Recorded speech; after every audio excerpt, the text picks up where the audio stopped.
안녕하세요. 두 아이를 둔 주부입니다.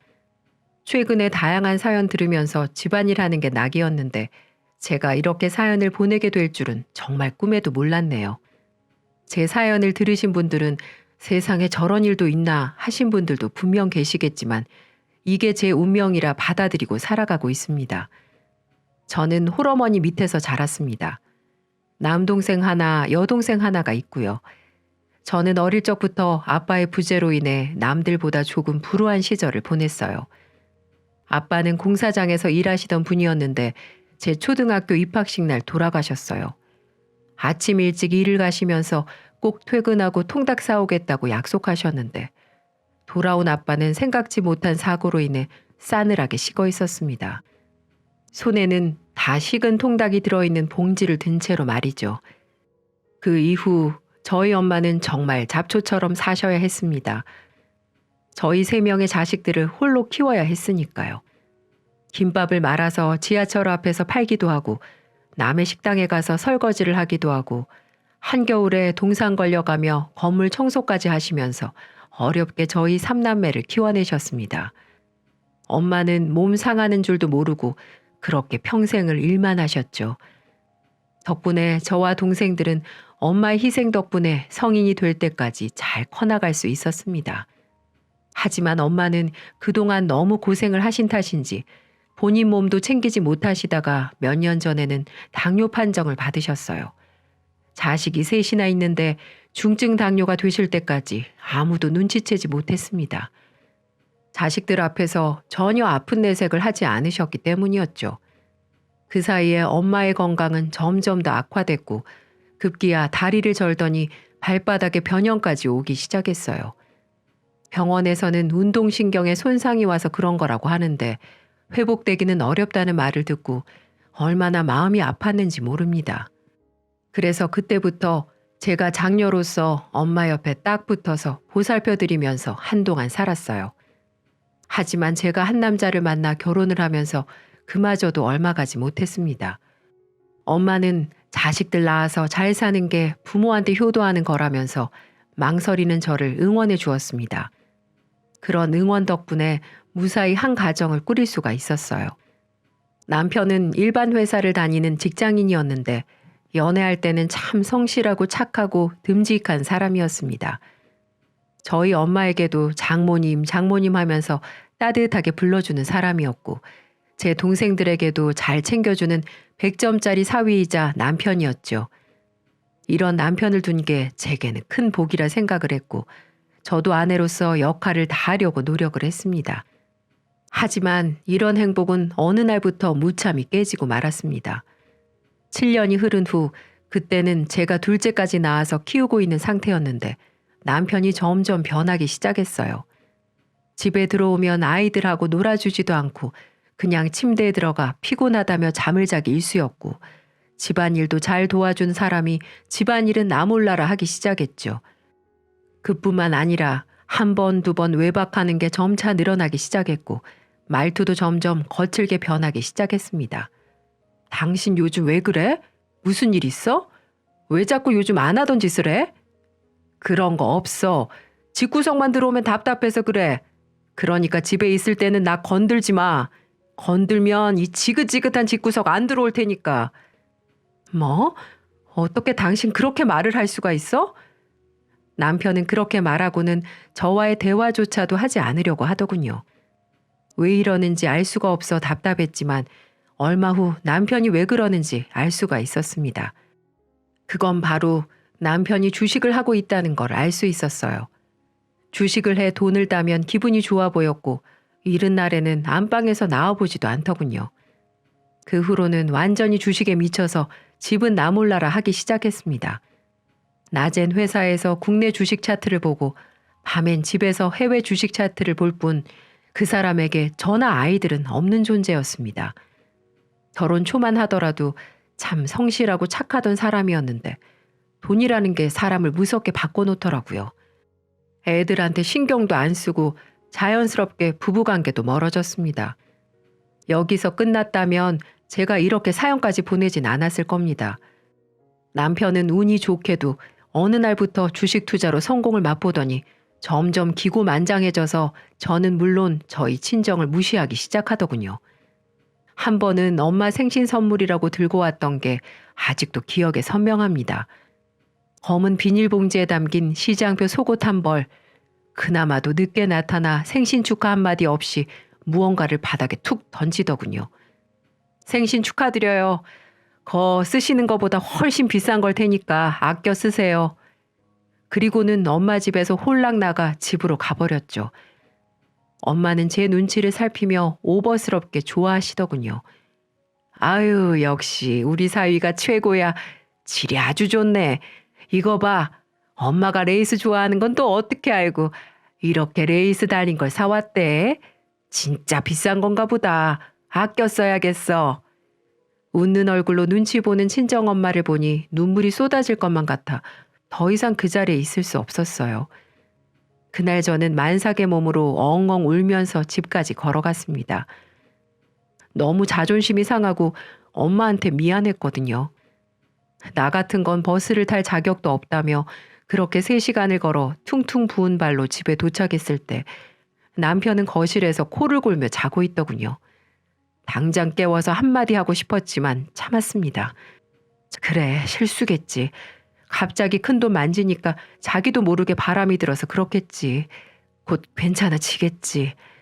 그렇게 생각하며 그 사람이 다시 성실한 제 남편으로 돌아오길 기다렸어요. 그런데 돌아오지 않더군요. 아니, 오히려 저희 친정을 무시하는 행태는 더 심해져만 갔습니다. 동생이 저희 집에 놀러 온 어느 날 사건은 결국 터지고 말았어요. 매영, 저 이번에 소개팅 나가는데 용돈 좀 주시면 안 돼요? 옷이 하나도 없어서. 첫 소개팅을 앞둔 제 남동생이 용기 내서 넉살을 부리더군요. 저런 짓도 할 줄 알았나 싶어 피식 웃었는데 그 순간 남편은 제 동생의 뺨을 때렸습니다. 야, 이 그지 같은 새끼야. 옷이 없으면 어디 헌옷 수거함이라도 뒤져서 하나 주워 입어. 돈도 없으면서 무슨 소개팅이야. 너 같은 그지 자식이랑 만나는 여자는 또 무슨 죄냐? 내가 무슨 지 통장인 줄 아나? 어디서 구걸질이야? 저와 동생은 그 자리에서 얼어붙고 말았어요. 당신 지금 뭐 하는 짓이야? 애를 왜 때려? 아니, 니네 집구석은 그지 소굴이냐? 뭐만 하면 돈 타령이야. 하여튼 이래서 없는 집은 안 된다니까. 그러면서 휙 나가버리더군요. 울화가 치밀었어요. 아무리 내가 우스워도 그렇지 아무리 돈 좀 번다고 저렇게까지 사람이 변할 수 있나 싶어 혹시 무슨 정신병이라도 걸린 건 아닌가 싶을 정도였습니다. 그게 끝이냐고요? 그럴 리가요. 제 여동생 상견례 날에도 그 주둥이는 다치질 않더군요. 매제될 사람이 굉장히 선한 사람이었습니다. 상견례 전에 동생이 소개시켜 준다고 해서 한두 번 만났는데 사람도 반듯하고 직업도 초등학교 교사라 탄탄했죠. 집안 자체가 교육자 집안이라 아주 반듯하게 키우신 듯 보였습니다. 그리고 아니나 다를까 상견례 날도 그쪽 부모님은 아주 품이 넘치는 모습으로 단어 선택 하나하나가 고급스러우시더군요. 하하호호 웃으며 덕담이 오고 가고 있는데 내내 똥 씹은 얼굴을 하고 있던 남편이 끼어들었어요. 초등학교 교사, 뭐 그거에서 돈이 좀 되나? 공무원 아무리 철밥통이라 그래도 박봉이잖아. 네? 아, 네. 물론 많진 않지만 그래도 연차가 쌓여서 먹고 살만은 합니다. 부모님 앞에서 난감했던 매제는 어색하게 하하 웃으면서 최대한 돌려 대답하더군요. 제가 다 민망했습니다. 그 입 좀 다물라고 허벅지를 꼬집으려는데 아유 너도 고생길이 훤하다. 이 그지 같은 집구석에 발들이면 돈 나갈 구석이 천진데 그건 알고 결혼하는 거지? 행여라도 경제권 처제한테 주지 말아라. 밑 빠진 독에 물 붓는 거야 그거. 친정으로 얼마를 빼돌릴지 어떻게 알아? 남편은 재밌다는 듯 낄낄대며 웃었지만 그 순간 분위기는 싸늘하게 식어버렸습니다. 저는 너무 창피하고 죄송해 울먹거리며 남편을 데리고 그 자리에서 빠져나왔어요. 이 일로 제 동생은 파혼 위기까지 갔습니다. 다행히 매제될 사람이 부모님을 설득해 결혼에 성공하긴 했지만 제 동생은 평생 그날을 허물로 짊어지고 살아가야 할 거란 사실에 마음이 너무 아팠습니다. 사위가 처가를 챙기는 게, 결혼한 딸이 친정을 챙기는 게 그렇게 잘못인가요? 물론 엄마 혼자 고생하시는 게 너무 안쓰러워서 엄마한테 매달 용돈을 조금 드리긴 했어요. 하지만 시댁에는 매달 50만 원씩, 저희 엄마는 매달 20만 원씩 드렸으니 반도 안 되는 금액이었고, 그마저도 엄마가 한사코 사양하셔서 드린 달보다 못 드린 달이 더 많을 정도였죠. 병원 가실 때 병원비 몇 번 내드리고, 당뇨에 좋다는 영양제 몇 번 사드리고, 생신 때 맛있는 곳에서 밥 한 끼 사드리는 게 그렇게 잘못된 건가요? 거지라는 소리 들을 만큼 제가 잘못했나요, 정말? 마누라가 예쁘면 처갓집 말뚝에 절을 한다던데 제가 우습게 보였던 걸까요? 그날 정말 대판 싸웠어요. 당신 제발 그 입 좀 어떻게 할 수 없어? 우리 집을 아무리 우습게 봐도 그렇지 어떻게 그런 자리에서 그렇게 말할 수가 있어? 내가 만만해? 우리 집이 그렇게 우스워? 야, 거지 같은 집구석을 거지 같다고 하지 그럼 뭐라고 그러냐? 남자 입장도 좀 생각을 해봐라. 네 동생이야 땡 잡았다고 생각하겠지만 아무것도 모르고 이 집구석에 발들일 남자는 무슨 죄냐? 공무원 박봉에 허구한 날 니네 집에 돈 갖다 바치고 나면 뭐가 남냐? 나도 가끔 죽고 싶은데 걔는 오죽할까? 피식피식 웃으며 말하는 남편 입을 정말 찢어버리고 싶었어요. 집에서 자고 있던 큰애가 깨서 엄마 아빠 싸우는 거냐고 울먹거리는데 남편이 이러더군요. 너도 아빠처럼 살기 싫으면 나중에 커서 여자를 잘 만나야 돼. 집안 빵빵한 여자를 만나야 남자 인생이 피는 거야. 알겠어? 저는 그 길로 애들을 데리고 집 밖으로 나왔습니다. 같은 공간에서 그런 사람과 숨을 쉰다는 것조차 너무 역겨웠거든요. 근데 막상 나오고 나니 친정으로 갈 수는 없었어요. 동생 보기 미안하기도 하고 엄마한테 그런 꼴을 보이고 싶지도 않았거든요. 그래서 하는 수 없이 시댁으로 갔습니다. 가서 어머님을 붙잡고 그동안 있던 일들을 모두 얘기했어요. 그러자 어머님은 저를 꼭 안아주시고는 등을 쓸어주시더라고요. 미안하다 아가. 내가 자식 교육을 잘못 시켰어. 그놈의 자식 다리라도 부러뜨려서 제정신 차릴 수 있으면 지금 당장 쫓아가서 두 다리를 다 부러뜨리겠는데 그것도 안 되고 어떡하니? 이렇게 예쁜 너한테 상처나 주는 그 못난 놈을 어떡하면 좋니? 저랑 어머님은 한참을 그렇게 끌어안고 울었습니다. 평소에도 제가 좋아하는 반찬이며 애들이 좋아하는 장난감이며 참 많이도 챙겨주시던 시부모님이셨거든요. 항상 네가 우리 집 보석이라고, 네가 들어오고 우리 집이 밝아졌다고 예뻐해 주시던 시부모님이시지만 사실 아들 허물 이야기하는 며느리를 감싸주실 거라고는 생각 못했어요. 그래도 네가 잘해야지, 참고 살아야지 하실 줄 알았는데 제 마음을 보듬어 주시고 이해해 주시니 끝도 없이 눈물이 났습니다. 이런 시부모님을 실망시키고 싶지 않았어요. 그래서 한 번 더 참고 살아보기로 마음먹었습니다. 그런데 그런 저의 다짐이 무색하게 얼마 가지 않아 또다시 사건이 터지고 말았습니다. 여느 때와 같이 남편은 출근하고 애들도 학원에 가서 평화로운 시간을 보내고 있었죠. 대청소를 해볼까 이불 빨래를 할까 고민하던 제게 전화 한 통이 걸려왔어요. 친정엄마더군요. 엄마 웬일로 먼저 전화를 다 했어? 무슨 일 있어? 아이고 내가 서러워서 살 수가 없다. 늙으면 죽어야지. 저승사자는 나 안 데려가고 뭐 한다니. 엄마가 그렇게 우는 건 제 평생 처음이었어요. 어린아이처럼 엉엉 우시더군요. 저는 깜짝 놀라 지금 당장 가겠다는 말을 남기고 전화를 끊었습니다. 그리고 곧바로 엄마 집으로 갔어요. 몇 달 동안 못 본 엄마는 그새 더 야위고 늙어 계시더군요. 얼마나 울었는지 옷이 하얗게 소금기로 젖어 있었어요. 엄마, 무슨 일이야? 무슨 일인데 그래? 아니야, 됐어. 너는 모르는 게 나아. 아니, 무슨 일이냐고. 말해봐, 얼른. 자꾸 시선을 피하는 엄마에게 소리를 꽥 질렀어요. 그렇게 마지못해 듣게 된 이야기는 충격적이었습니다. 당뇨로 더 이상 식당 일을 할 수 없었던 엄마는 연금만으로 살기는 조금 벅차셨어요. 그래서 한 푼이라도 벌어보려고 얼마 전부터 폐지를 주워다 파셨다고 했습니다. 그러다가 그날 우연히 식당가 앞에서 제 남편을 마주쳤대요. 엄마는 오랜만에 만난 사위가 반가워서 절뚝거리는 발로 다가가는데 남편은 계속 시선을 피했답니다. 그래서 못 알아본 줄 알고 가까이 가서 인사를 하셨대요. 아유, 김서방, 여기서 다 만나네. 밥은 먹었어? 그 순간 남편의 입에서 나온 말은 인사도 장모를 반가워하는 말도 아니었습니다. 아, 씨발, 쪽팔리게 아는 척하네. 이봐요. 그냥 지나가요. 뭐? 그래, 알겠네. 엄마는 그 말을 듣고 그 자리에서 바로 돌아서셨다고 해요. 주변에 있던 회사 동료들이 남편한테 아는 사람이냐고 물으니 남편은 아유, 아니야. 내가 저런 거지할매랑 무슨 인연이 있다고. 사람 잘못 봤나 보지. 기분도 잡쳤는데 우리 낮술이나 한잔 하자.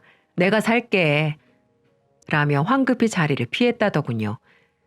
그 얘기를 전하며 엄마는 또 우셨습니다. 미안해. 이제 생각해보니 내가 그런 꼴로 아는 척을 하는 게 아니었는데 니들한테 미안하다. 저는 엄마의 그 말에 마음과 다르게 소리를 버럭 질렀어요. 엄마가 뭐가 미안해? 한 푼이라도 벌어보려고 노력하는 게 잘못이야? 폐지 좀 줍는 게 뭐 큰 잘못한 거야? 뭘 미안하대 자꾸. 진짜 미안하려면 엄마 자신한테 미안해야지. 이 몸을 해서 무슨 폐지를 줍는다고 그래. 앞으로 내가 생활비 줄 테니까 폐지 줍지 마. 제발 엄마 건강만 생각하라고. 저는 엄마를 끌어안고 울면서 기도했습니다. 그런 인간 제발 죽어버리라고. 세상에 신이 있다면 내 모든 행복을 뺏어가도 좋으니 그 사람만 죽여달라고 말이죠. 그날부터 전 매일매일을 그렇게 보냈어요.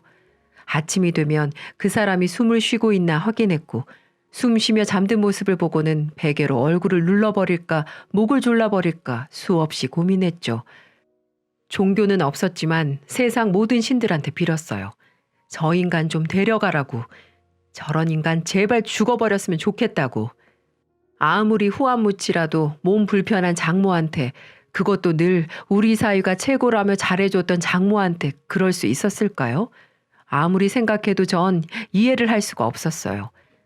살갑게 반가워하진 않아도 그래도 적어도 인사라도 해주지. 고생하신다고 한마디라도 해주지. 그게 그렇게 어려운 일인가요? 그렇게 남편을 원망하며 이제는 안 되겠다 싶어 이혼을 결심하게 됐습니다. 아이들과 시부모님을 봐서라도 어떻게든 결혼 생활을 유지해서 남편을 다시 예전의 착한 남편으로 만들어 보고 싶었지만 이미 제가 손쓰기에는 한계가 있겠다 생각을 했고 기본 예의도 모르는 저런 인간은 더 이상 살고 싶지 않아 그렇게 이혼을 결정하게 됐습니다. 더 이상 당하고 살고 싶지 않았어요. 저희 집이 뭐가 모자라서 저런 짐승 같은 인간에게 입에 담기도 힘든 소리를 들어야 하는지 그날로 전 남편을 붙잡고 얘기를 꺼냈습니다. 우리 이혼해. 도저히 당신 같은 쓰레기랑 살 수가 없어. 뭐? 이혼? 남자 생겼냐? 갑자기 뜬금없이 이혼이라니? 남자? 내가 너냐 등신아? 사람이라면 당신처럼 행동할 수 없을 거야. 얼마 전에 엄마가 폐지 줍다 아는 체를 하니 쪽팔리다고 저리 꺼지라고 했다면서? 그게 사람이야? 사위 만나서 기분 좋아 인사한 장모한테 그런 말이 나오든? 너 같은 인간이랑은 단 하루도 못 살겠으니까 깨끗이 갈라서자. 아니 그러게 왜 직장 사람들 있는 데서 그런 모습으로 아는 체를 하래? 너 같으면 안 쪽팔리겠어? 노인네가 정신이 이상한 거지. 그래 이혼해. 누가 네가 좋아서 살고 있는 줄 아냐? 애들 때문에 살고 있는 거지. 네가 애들 포기한다면 깨끗이 바로 도장 찍어줄게. 싫다면 어쩔 수 없고. 남편은 자신의 행동에 대해 반성은커녕 오히려 저희 엄마를 비하하더군요. 덕분에 전 이 사람은 정말 아니라는 걸 다시 한번 느끼고 이혼 준비를 해나가기로 했습니다. 그렇게 3주 정도 지난 어느 여름날 정말 역대급 폭염이라고 뉴스에서 하루 종일 떠들던 그날 저한테 전화 한 통이 걸려왔어요. 경찰서라고 하더군요. 김수철 씨 아내 되시나요? 네, 그런데요. 아, 혹시 지금 강원도 병원으로 와주실 수 있으시겠어요? 네? 무슨 일이신데요? 아, 그게, 남편분이 사망하셨습니다. 병원에 와서 직접 확인도 하시고 시신도 인수해 가셔야 해서요. 정신이 멍해졌어요. 누가 죽었다고? 누가 어디에서 죽었다고? 강원도? 분명 남편은 프로젝트 때문에 회사에서 며칠 지내야 한다고 했었거든요. 그런데 갑자기 강원도에서 죽었다니.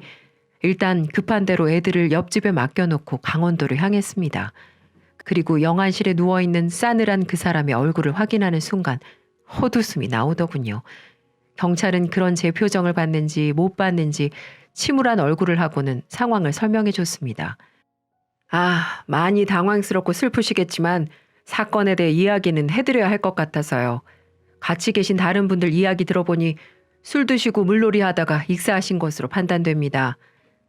조금 더 조사를 해봐야겠지만 타살을 의심할 만한 정황도 없고요. 신고자분이 남편 친구분이라고 하시던데 한번 만나보시겠어요? 그래도 마지막을 제대로 알긴 해야 할 것 같아 같이 있었다던 사람들을 만나러 갔습니다. 예쁘장하게 생긴 젊은 여자가 둘, 그리고 옆에 고개를 푹 숙이고 있는 남편의 고등학교 동창 한 명이 앉아있더군요. 아, 재수 씨, 어떻게 된 일이에요? 그게, 죄송합니다. 여자 둘에 남자 둘, 보는 순간 제가 직감한 게 맞았어요. 이 인간 그 와중에 바람을 피고 있었더군요. 남편 친구라던 그 인간은 친구들 사이에서도 하도 바람둥이로 소문이 자자해서 거리 좀 두라고 몇 번이나 얘기했던 사람인데 그 친구랑 쌍으로 바람을 피우고 다녔다더군요. 우스운 건 그 자리에 처녀 총각은 한 명도 없었다는 겁니다. 전부 누군가의 남편, 누군가의 아내였더군요. 그렇게 잘난 척을 하더니 결국 바람 피다가 물에 빠져 죽다니. 그 사람 인생도 참 볼만하더군요. 인과응보라는 생각을 했지만 싸늘하게 누워있는 남편을 보니 저도 바보같이 왜 눈물이 나는 건지. 한때 정말 사랑했던 사람이었고 애들에겐 자상했던 아빠였는데 이렇게 허망하게 죽어버리니 그 자리에 주저앉고 말았습니다.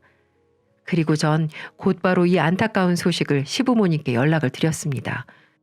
시부모님은 오자마자 세상이 떠나가라 오열을 하셨고 아무것도 모르는 아이들은 아빠, 아빠 하면서 눈물을 흘렸습니다. 그래서 애들 아빠이기도 하고 시부모님은 무슨 죄냐 싶어 장례는 치러주기로 했어요. 문상객들을 맞이하다 남편 영정사진을 보니 참았던 눈물이 왈칵 쏟아졌습니다. 울지 않고 싶었는데 저런 천하의 나쁜 놈에게 눈물 한 방울도 아까워서 울지 않으려고 했는데 저도 모르게 흐르는 눈물은 제가 참는다 해서 되는 게 아니었어요.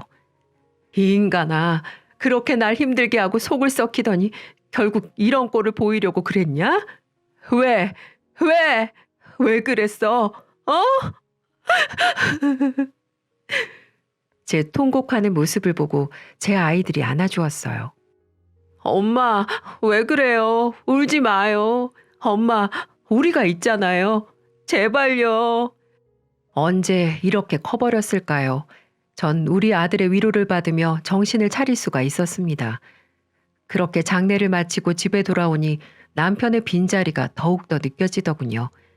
너무나 미웠던 남편이지만 남편이 생전에 남긴 물건들을 보면서 정말 세상을 떠났다는 게 실감이 났습니다. 하지만 언제까지 이러고 있을 수는 없었어요. 제게는 저만 바라보는 아이들이 있었으니까요. 그렇게 전 남편 물건들을 하나씩 정리하기 시작했고 남편 앞으로 남겨진 재산들도 확인하기 시작했습니다. 평소에 남편은 제게 생활비만 조금 갖다 주었지 본인이 얼마를 모았고 어디에 투자를 했고 보험이 얼마나 있는지 말을 하지 않는 사람이었어요. 그렇기 때문에 남편에게 얼마간의 재산이 있는 줄은 알았지만 정확히 어디에 얼마만큼이 있는지 알지는 못했습니다. 재산을 정리하는데 제가 생각했던 것보다 재산이 더 많더군요. 게다가 사망보험금도 빵빵하게 들어있어서 보험금, 연금, 주식에 들어있는 돈, 적금들을 다 더해보니 보험금 받고 재산이 무려 5억이 넘었습니다. 저한텐 매달 100만 원 생활비 주면서 좀 아껴 쓰라고, 친정에 빼돌리지 좀 말라고 그렇게 큰 소리를 치더니 정작 자기는 5억이 넘는 돈을 틀어쥐고 앉아 있었더라고요. 그래도 자식들을 위해서 종신보험을 가입했다는 사실은 아빠로서 가장의 역할을 한때는 하려고 했었던 사람인데 너무 안타깝고 마음이 미어졌습니다. 그 이후 전 남편이 남긴 재산 덕분에 애들한테 엄마 노릇도 제대로 할 수 있었어요. 둘째가 가고 싶다던 바이올린 학원도 보내주고 첫째가 갖고 싶다던 피아노도 사주고요. 또 집도 넓은 집으로 이사를 해서 몸이 불편하신 엄마를 집으로 모셨습니다. 반지하에 사시는 엄마가 마음에 항상 걸렸었거든요. 그리고 시부모님은 우리 아이들 할머니 할아버지이기도 하니 저는 가지 못하지만 아이들은 명절 때마다 꼬박꼬박 보내고 있습니다. 매번 아이들을 바래다 줄 때마다 들어와서 밥이라도 먹고 가라고 하시지만 전 그때마다 한사코 거절을 하고 있어요. 왜냐하면 시부모님 얼굴을 보며 밥을 먹으면 눈물이 왈칵 나올 것 같고 마음이 약해질 것만 같거든요. 그래서 저는 가끔 연락을 드리며 안부만 전해드리고 있습니다. 애들도 친할아버지 할머니를 워낙 잘 따르기도 하고 그분들과는 나쁜 기억이 없어서 손주들 보고 싶어 하시니 그렇게 애들만 지금도 보내고 있네요. 여전히 저희 어머니는 저희 집에 반찬들을 보내주고 계십니다. 그렇게 하지 말라고 해도 귀엽고 보내주시는데 아마도 어머님은 우리 아이들이랑 내가 재혼이라도 한다면 영영 이별이라도 하실까봐 미리미리 할머니 사랑을 주시는 게 아닌가 싶네요. 그리고 남들은 저희 사정을 모르니 저를 안쓰럽게만 봅니다. 남편이 그렇게 돼서 힘들겠다, 힘내라며 응원의 말을 전해주곤 하는데요. 사실 전 지금은 굉장히 행복하게 잘 살고 있어요. 누가 보면 나쁜 년이라고 욕을 하실 분도 계시겠지만 누구 눈치 볼 필요도 없고 우리 집 무시하는 사람도 없고 아이들 챙기면서 엄마 건강 챙기면서 사는 이 삶이 전 너무 좋습니다. 친구들은 빨리 재혼하라고 사람으로 얻은 상처는 사람으로 치유받아야 한다고들 하는데 아직은 그럴 생각이 없습니다. 아마도 저는 평생 혼자 살지 않을까 싶어요. 남자라면 이제 정말 지긋지긋하거든요. 좋은 사람을 만나 알아가고 사랑하는 게 지치기도 하고요. 또 전 남편처럼 변하지 말라는 법 없잖아요. 그 사람도 처음엔 정말 성실하고 다정한 사람이었던 것처럼 지금 나한테 잘해주는 사람이라 할지라도 언제든 변할 수 있다고 생각하니 소름이 끼쳐서 결혼 같은 건 2번 다시 하고 싶지 않아요. 애들도 아빠를 별로 찾지 않습니다. 얼마나 애들한테 소홀했으면 한순간에 사라진 아빠를 찾지도 않네요. 아이들도 지금이 좋다고 합니다. 맨날 화내는 아빠가 없어서 마음이 너무 편하다고요. 역시 사람은 사라지고 난 뒤에야 그 사람이 어떻게 살아왔는지 비로소 알게 되는 것 같습니다. 죽고 나서 자기 자식한테도 외면받는 그 사람은 지금쯤 어떤 기분일지 궁금하네요. 그래도 돈을 많이 벌어서 좋은지 그거면 정말 다 된 건지 말이죠. 이제라도 우리 3식구, 아니 엄마까지 4식구 오순도순 잘 살아보려고 합니다. 누군가는 저를 손가락질할 수도 있겠죠. 그래도 남편이 죽었는데 어쩜 그럴 수 있냐고. 하지만 저와 같은 일을 겪어보신 분이라면 누구든 이해하실 거예요. 남편이 죽고 나서야 비로소 홀가분해진 제 심정을요. 그런 말이 있더라고요. 곰팡이가 있어서 어둡고 지저분한 게 아니라 어둡고 지저분해서 곰팡이가 생기는 거라고. 그 사람 인생도 마찬가지라고 생각합니다. 저는 그 사람 인생에 곰팡이가 생기면서 그렇게 사람이 변한 건 줄 알았는데 사실은 본성이 그랬던 거였어요. 그러니 성공이라는 달콤한 열매를 맛보고 난 뒤 가면을 벗고 원래대로 돌아간 거겠죠. 저는 꼭 그 사람과 반대로 살아가려고 해요. 다른 사람도 돌아보고 주변도 살펴보면서 그렇게 느긋하게 살아보려고요. 그리고 그 사람을 그만 미워하기로 했어요. 미움이라는 곰팡이가 제 마음에 더 이상 퍼져나가지 않도록 말이에요. 지금까지 긴 사연을 들어주셔서 감사합니다. 아마도 지금 이 순간이 제가 남편을 기억하는 마지막 순간일 겁니다. 앞으로는 잊고 살아가려고 합니다. 그 마지막 순간을 함께 해주셔서 감사합니다. 다들 건강하시고 하루하루 행복한 하루 되시기 바랍니다.